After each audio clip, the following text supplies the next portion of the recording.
Lilith woke up coughing. It was wildfire season. It was always wildfire season, and her lungs were thick with smoke and ash from the red blaze in the hills. Her bedside clock flashed midnight, but her thin white curtains glowed gray with dawn. The power must be out again.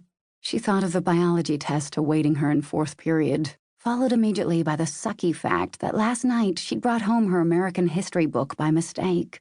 Whose idea of a cruel joke was it to assign her 2 textbooks with precisely the same color spine? She was going to have to wing the test and pray for a C. She slid out of bed and stepped in something warm and soft. She drew her foot up, and the smell assaulted her. "Alistair!" The little blonde mutt trotted into her bedroom, thinking Lilith wanted to play. Her mom called the dog a genius because of the tricks Lilith's brother Bruce had taught him. But Alistair was 4 years old and refused to learn the only trick that mattered, being housebroken. "This is seriously uncivilized," she scolded the dog, and hopped on one foot into the bathroom.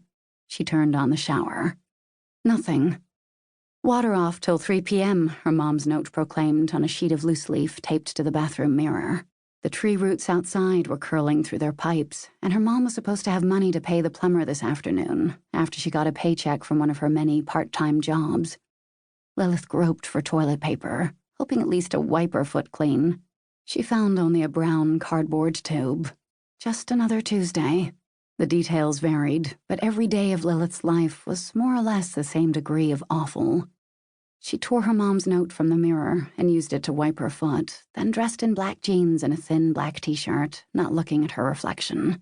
She tried to remember a single shred of what her biology teacher had said might be on the test. By the time she got downstairs, Bruce was tilting the remains of the cereal box into his mouth. Lilith knew those stale flakes were the last morsels of food in the house. "We're out of milk," Bruce said.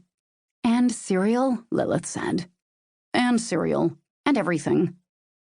Bruce was 11 and nearly as tall as Lilith, but much slighter. He was sick. He had always been sick. He was born too soon, with a heart that couldn't keep up with his soul, Lilith's mother liked to say. Bruce's eyes were sunken, and his skin had a bluish tint because his lungs could never get enough air. When the hills were on fire, like they were every day, he wheezed at the smallest exertion. He stayed home in bed more often than he went to school. Lilith knew Bruce needed breakfast more than she did, but her stomach still growled in protest. Food, water, basic hygiene products, everything was scarce in the dilapidated dump they called home. She glanced through the grimy kitchen window and saw her bus pulling away from the stop. She groaned, grabbing her guitar case and her backpack, making sure her black journal was inside. "Later, Bruce," she called, and took off. Horns blared and tires squealed as Lilith sprinted across the street without looking, like she always told Bruce not to do. Despite her terrible luck, she never worried about dying. Death would mean freedom from the panicked hamster wheel of her life, and Lilith knew she wasn't that lucky. The universe, or God, or something wanted to keep her miserable. She watched the bus rumble off and then started walking the 3 miles to school with her guitar case bouncing against her back.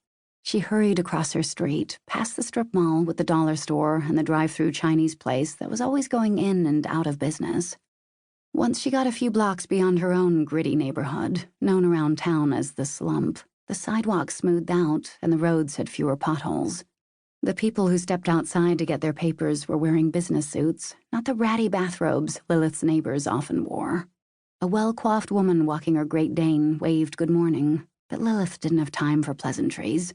She ducked through the concrete pedestrian tunnel that ran beneath the highway.